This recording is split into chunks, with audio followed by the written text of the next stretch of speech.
Como está?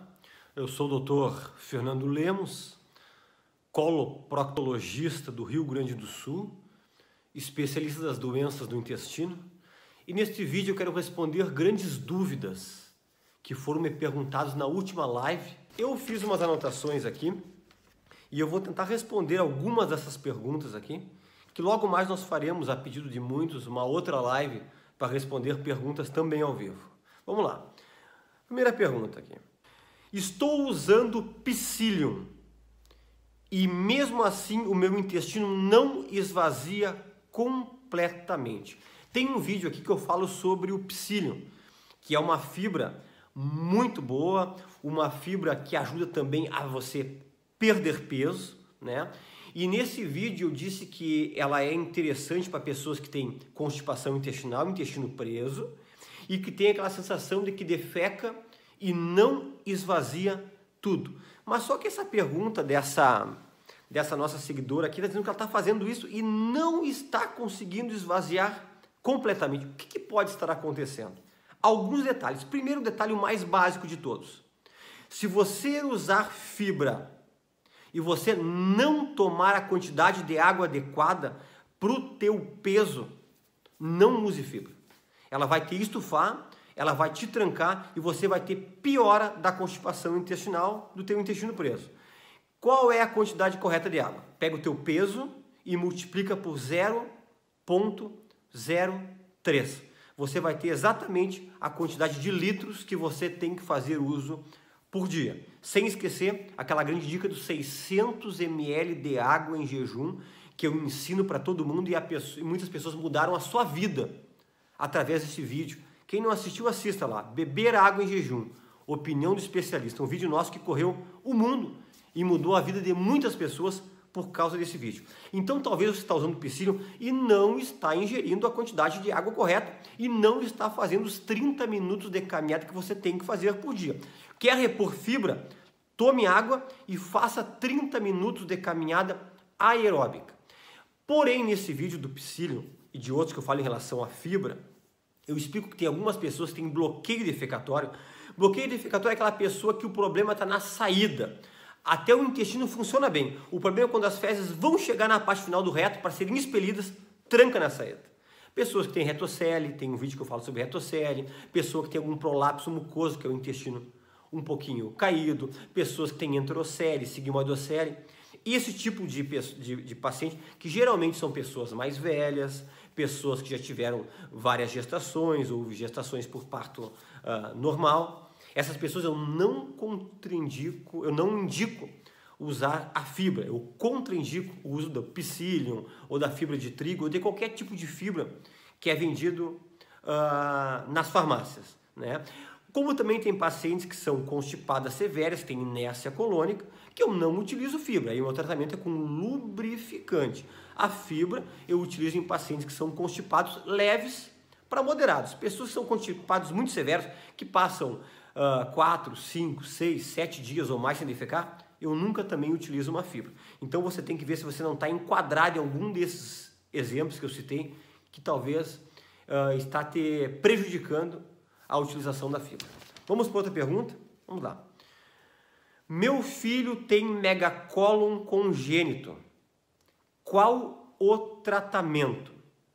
O médico dele quer fazer uma cirurgia. Megacólon congênito, para quem não sabe, são aquelas crianças que nascem com o intestino extremamente dilatado.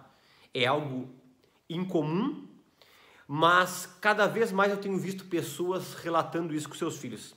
As crianças ficam 5, 7, 8, 9, 10 dias sem defecar, até que acabam fazendo uma avaliação com um especialista e acabam fazendo algum exame descobrindo que tem o cólon totalmente dilatado. Muitas vezes é algum problema da inervação ou denervação do intestino. Outros problemas problemas congênitos que não tem relação com a denervação, é apenas dilatado, né? Algum desses casos a gente consegue manejar apenas com tratamento clínico, com lubrificantes ou até mesmo laxantes específicos para faixa etária. Só que tem muitos casos que realmente só com cirurgia. Aí tem que fazer a cirurgia, ressecção de toda a parte intestinal, e se for a parte retal, também dilatado, tiver um mega reto, às vezes tem que fazer um abaixamento intestinal, que eu estou aqui falando para leigos, não para médicos, senão eu ia explicar um pouquinho sobre a técnica do abaixamento intestinal. Então, a resposta é, depende do caso do seu filho. Qual é o grau que ele fica constipado, qual é o grau de sintomas que ele tem em relação ao abdômen muito distendido, barriga muito estufada, tem dor, chora, tem problema de refluxo associado por causa da pressão excessiva no estômago ou no diafragma. Então, é interessante você levar num coloproctologista ou num cirurgião pediátrico, que é um médico que também liga com essa parte de megacólon congênito. Procure logo um especialista para poder ver qual é o caso do seu filho, se é cirurgia ou se é um tratamento, se dá para tentar ainda com tratamento clínico. Vamos lá? Eu não tomo remédio para vermes, Dr. Fernando Lemos, já fazem 4 anos, pois 2 vezes por ano eu faço o exame parasitológico de fezes em 3 amostras e sempre dá negativo. Estou correto? Quem me orienta a isso é o meu médico, eu consulto com um gastro. Muito bem. Tem um vídeo que eu falo aqui, que eu quero que todos assistam, sobre giardia. Todos têm que assistir esse vídeo. Assistir, passe para os seus familiares e para os seus amigos. Assista. Escreva giardia, Dr. Fernando Lemos. E eu vou dar uma dica muito simples para você. Você está me dizendo que já fazem vários anos que você está fazendo o exame de fezes 2 vezes no ano, sempre vem negativo, e você está sendo orientado que você não precisa tomar medicamento para a parte da verminose. Infelizmente, eu quero lhe dizer que você está equivocado. Eu explico nesse vídeo que, na verdade, a imensa maioria dos laboratórios analisa no máximo até 15 tipos de parasitoses. E nós podemos ter muito mais parasitas do que isto. Então, a minha recomendação é, 1 vez no ano para todos, devem se desverminar. Quem tem contato muito próximo com animais em casa, os pets, cachorro, gato, ou quem lida muito com essa parte mais de animais de grande porte, em fazenda, chácaras, boi, cavalo, vaca, quem lida com outros tipos de animais, você tem que fazer isso aí 2 vezes no ano, ok? Cada vez mais está sendo incriminadas muitas doenças, até muitas perdas de vitaminas, de sais minerais, doenças até mesmo neurológicas as citadas, porque nós vamos perdendo algum tipo de substância que vai fazer falta mais adiante para o nosso organismo. Então, se desvermine, tá? Essa sua orientação que você está tendo, infelizmente, do seu médico, não está correta. Fico 7 a 10 dias sem defecar. Quais os primeiros exames a fazer, Dr. Fernando Lemos? Muito bem. Ou seja, você fica de 7 a 10 dias, você é uma pessoa que tem constipação intestinal severa. Primeiro de tudo. Toda pessoa que passa de 3 dias sem defecar já é considerada uma pessoa paciente com constipação intestinal. Se você defeca dia sim, dia não, ou de 2 em 2 dias, você não é um constipado. Mas se passou de 3 dias, é considerado um constipado, então tem que ser feito um tratamento. Hoje em dia sabe-se que a constipação intestinal, o intestino preso, não é apenas um sintoma, como pensava-se no passado. É uma doença, como é uma pressão alta, que tem que ser tratado, como é uma asma, como é um problema renal, como é um problema oftalmológico, tem que ser tratado para evitar consequências futuras de dilatações intestinais ou hiperangulações intestinais que vão te levar a uma cirurgia radical do teu intestino, ok? Primeiros exames para quem tem intestino preso. Vamos lá? Uma colonoscopia e um tempo de trânsito colônico. O que isso aí consiste no tempo de trânsito colônico? Um exame simples, barato, só que não é tudo que é lugar que faz. Geralmente onde se faz são os serviços de radiologia, onde faz raio-x. É engolido uma cápsulazinha com 20 marcadores e depois você faz exames seriados no raio-x, bate em 24 horas, em 3º dia e no 5º dia, e vê aonde essas 20 micropartículas vão estar localizadas. Se você vê que está localizado no lado direito, no colo ascendente ou no colo transverso, quer dizer que o teu intestino ele é lento. Se por acaso você chegar no 5º dia e tiver tudo trancado lá no reto, o teu problema é bloqueio defecatório, está na saída. Andou, mas está trancado lá. Como muitas vezes a gente vai fazer o raio-x no 5º dia, você já eliminou todos. Aí talvez você não é um constipado tão severo como você está relatando que você é. Então uma colonoscopia, um tempo de trânsito colônico é obrigatório. Peço também sempre um exame de sangue para dosar tireoide. Eu solicito sempre exames para intolerância à lactose. intolerância a glúten e também uma sorologia para a doença de Chagas. Nós sabemos que a doença de Chagas pode causar uma constipação intestinal severa por um megacólon chagásico, dilata o intestino, isso aí. Pessoas que são mais idosas, já tiveram vários filhos, pós-menopausa, eu também solicito muitas vezes algum exame para analisar esse bloqueio defecatório, que é essa dificuldade da expulsão das fezes. Aí eu solicito uma cine de feco-ressonância, que vai simular o paciente defecando para poder ver o que está talvez impedindo essa saída. Existe também o exame de manometria anorretal, que vê as pressões do esfíncter, para ver se não está com algum problema de anismo, que está contraindo demais. Então esses são os principais exames. Ó, resumindo, um exame de sangue, uma colonoscopia, um tempo de trânsito colônico, uma cine de feco-ressonância, se eu estou suspeitando um bloqueio defecatório, e até mesmo uma manometria no retal, que é para poder ver a pressão dos esfíncteres e da musculatura do teu bulbo retal, que é o músculo que faz parte dos movimentos da expulsão das fezes, né? Vamos continuar aqui. Acordo de madrugada com uma dor intensa no meu reto ou no meu ânus, não sei lhe explicar bem. Fui em vários médicos, já fiz vários exames, já fiz colonoscopia 2 vezes e todos dizem que não é nada. Inclusive um dos médicos sugeriu que eu estava ficando louca. Será que eu estou louca? Olha só, na verdade, eu tenho um vídeo aqui que eu falo sobre proctalgia fugaz noturna. Vamos entender a palavra. Proctalgia. Procto, reto. Algia, dor. Dor no reto. Fugaz, dá e passa. E noturna, porque geralmente essa dor acontece à noite, depois que tem uma baixa do nosso cortisol, que acontece após as 19 horas. Você não está louca não, isso existe, tem tratamento para isso. Assista o vídeo que eu falo sobre proctalgia fugaz.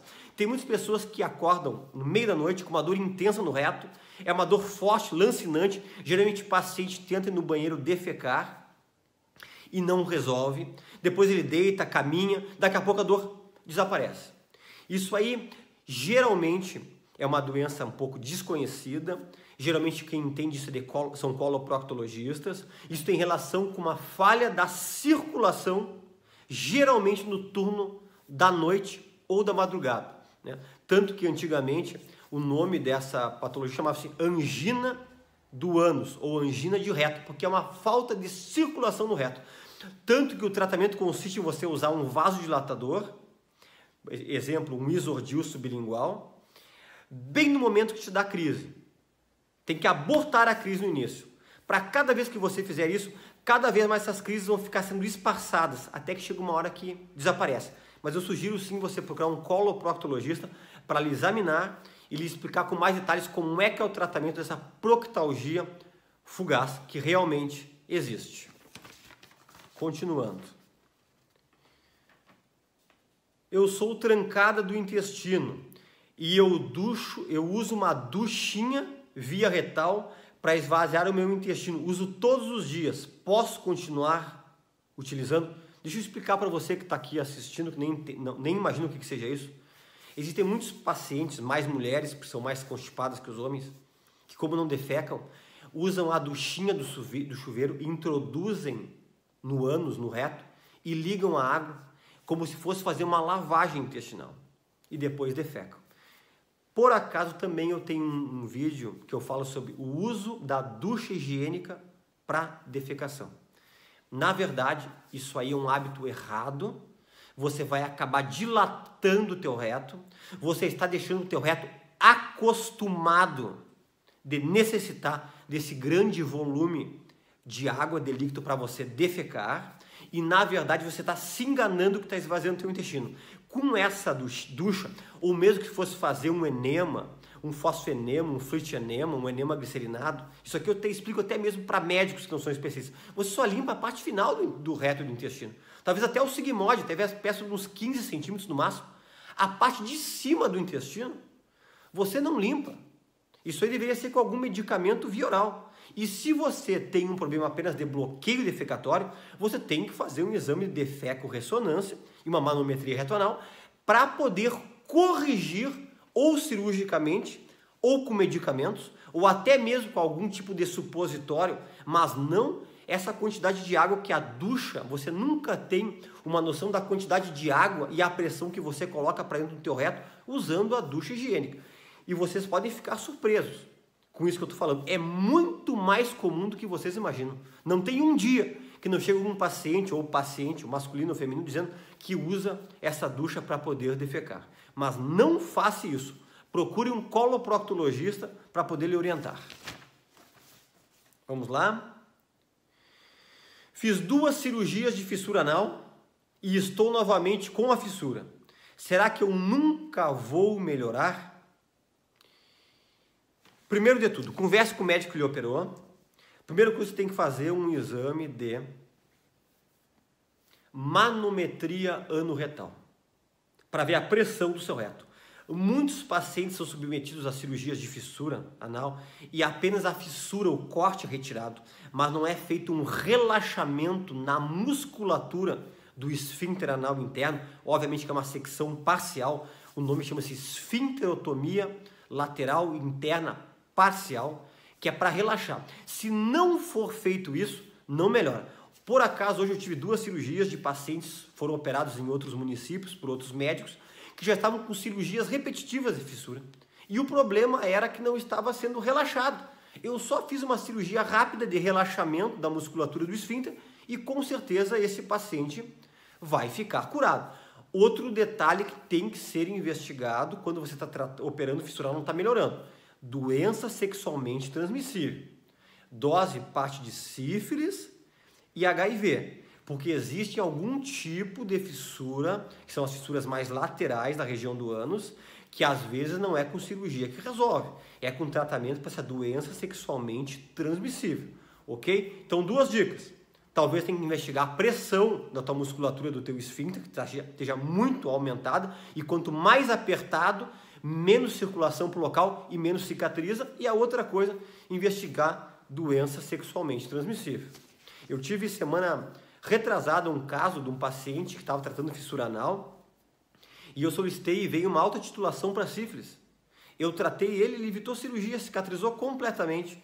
Tá? E obviamente quem faz cirurgia de fissura tem que fazer de tudo para manter umas fezes macias no pós-operatório, não diarreicas, mas macias, porque você está operando um tecido já machucado. Se vir fezes duras, vai acabar te sangrando e cortando novamente, ok?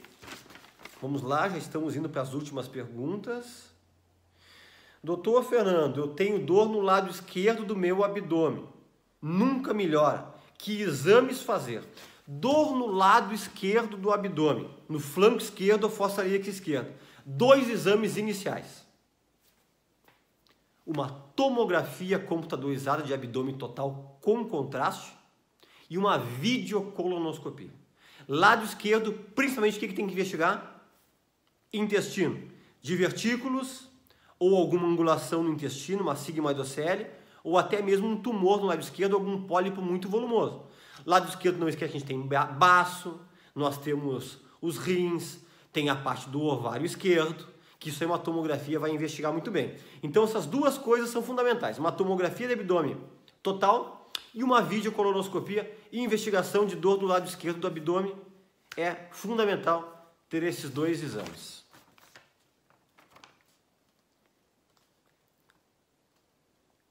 Tenho 38 anos, é uma mulher. Eu tenho infecção do trato urinário de repetição. Já fazem 6 anos. Inúmeros tratamentos com antibióticos e nunca melhora. O que o senhor me sugere? Isso, infelizmente, é comum, né? Mulheres que têm infecção urinária a repetição, porque nós sabemos que a mulher tem mais comum infecção urinária do que homens, porque a parte da vagina, a parte uretral, é muito próxima da região anal. O homem tem a uretra peniana, que é mais longa, que fica no pênis, que fica mais longo e distante do ânus, tem a bolsa escrotal para separar, então é muito incomum o homem ter infecção urinária comparado com mulher.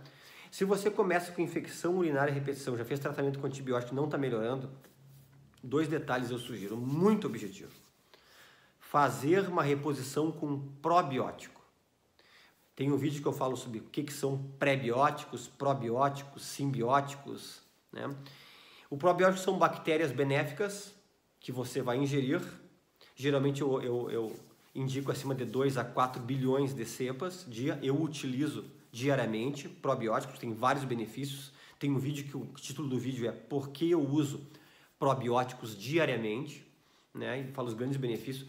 E às vezes a modificação da tua microbiota intestinal, da tua flora intestinal, que geralmente essas infecções urinárias é por Enterococcus ou Escherichia coli. Então, na verdade, se você modificar, essas bactérias benéficas vão acabar por aniquilando, diminuindo, anulando essas outras bactérias que estão te causando esse problema aí. E não esqueça também lavar depois que você defecar sempre, né? Evitar usar muito absorventes íntimos, dormir sem roupa íntima, né? São coisas muito interessantes no tratamento. Mas eu te sugiro você procurar um nefrologista, um urologista, para fazer uma investigação. Além de reposição com probiótico, eu sempre sugiro fazer uma ecografia das vias urinárias para ver se não tem algum cálculo no rim, na bexiga, no ureter, para ver se não tem algum tipo de cisto complexo que esteja retendo uma urina e ser como se fosse um corpo estranho e causando essa infecção urinária de repetição. Então faça no mínimo uma ecografia das vias urinárias para você que está com essas infecções de repetição. Vamos para a penúltima pergunta. Toda pessoa que tem hemorroidas ou fissura anal é por causa que fizeram sexo anal? Não. Em hipótese alguma, por favor. Esse mito tem que acabar. Eu tenho crianças que têm problema de fissura anal e nunca fizeram um coito anal, um sexo anal. Tem pessoas constipadas que causam fissura anal, pessoas constipadas que dão edema nos seus mamilos hemorroidários, pessoas que se alimentam com comidas que dão deixam as fezes muito ácidas. Tem um vídeo que eu falo aqui sobre alimentos que causam fezes ácidas. Assista, que isso aqui é para todos. Podem ter problemas na região anal. Pessoas que trabalham muito com moto, bicicleta, cavalo, trator, motoristas, que ficam muito tempo sentados, até que eu já vou dar uma grande dica. Quase ninguém pensa nisso. Olha que dica interessante. Sempre que você passar de 1h30, no máximo 2 horas estourando sentado, você tem que levantar e ficar 5 a 10 minutos de pé. Se você estiver viajando, pare o carro. Se você estiver num avião, levante, peça licença e levante. Não esqueça que por mais confortável que seja a poltrona que você está sentado, você está espremendo os vasos da região anal e retal. E isso aí é prejudicial, pode até facilitar a formação de hematomas, de trombos no local ali. Então, tem várias pessoas que têm patologias anais que nunca fizeram coito anal ou sexo anal, ok? Então, não existe essa relação direta como todo mundo pensa. Última pergunta. Pergunta interessante, ó. Fiz tratamento por Helicobacter pylori, mas eu continuo com azia e com refluxo. Por quê? Apenas para você entender. Tem muitos pacientes que têm azia, queimação, refluxo, e fazem endoscopia e descobrem que tem uma bactéria, a Helicobacter pylori. Tem um vídeo também que eu já falo sobre Helicobacter pylori. Tratam com antibiótico, matam a bactéria, repetem o exame e continuam com essa bactéria. E ficam indignados, mas como eu estou sem a bactéria? Perdão, refazem a endoscopia e a bactéria está morta. Estão sem a bactéria, tá? Bem entendido? Tiveram a bactéria, trataram e a endoscopia comprovou que não tem bactéria e continuam com sintomas. E chegam indignados, mas doutor, eu tratei já com outros médicos, não tenho mais a bactéria e continuo com essa azia, tem alguma coisa errada. Entenda que a bactéria, que pode causar úlceras, que pode até evoluir para um tumor de estômago, em alguns casos, ela não é a causa única da tua hiperacidez gástrica, dos teus sintomas de refluxo. Isso aqui eu recebo toda semana pacientes exatamente assim, negativo a bactéria, só que tem os sintomas. Aí você tem que pensar, se você não está com altos níveis de estresse, de ansiedade, adrenalina aumentada aqui, através do nervo vago, estimula a produção de ácido clorídrico, de fator intrínseco de pepsina. Isso aí vai dar uma hipercloridria, vai dar um excesso de ácido, pode acabar causando uma gastrite, uma úlcera, uma erosão e te causar refluxo. Então, muitos pacientes que têm esse problema, eu dou algum tratamento para melhorar a parte da ansiedade. Outra coisa, você tem que observar a tua alimentação. Será que você não está com uma alimentação totalmente inadequada. Tem um vídeo que eu falo sobre azia, refluxo e gastrite. Ali eu explico. Por exemplo, pessoas que consomem muito embutidos, salame, linguiça, mortadela, salsichão, extrato de tomate, excesso de café preto, excesso de chimarrão aqui no Rio Grande do Sul, né? Pessoas que consomem muito refrigerante, né? Então tem muitas coisas, frutas cítricas em excesso, né? Vinho em excesso, né? Destilados em excesso. Então você tem que também investigar isso aí. Ou talvez será que você não está comendo muito rápido, mastigando muito rápido? Todas as pessoas têm que mastigar no mínimo 5 vezes antes de engolir. Será que você não está tomando muito líquido enquanto você come? O ideal é 15 minutos antes ou 15 minutos depois, né? Será que você não está deitando logo depois que você se alimenta, que nós temos que guardar no mínimo 30 a 45 minutos para poder deitar? Então existe uma série de fatores, como também existe pacientes que nós temos que fazer tratamento, que mesmo que você consiga mudar todos esses fatores, a pessoa continua com sintomas.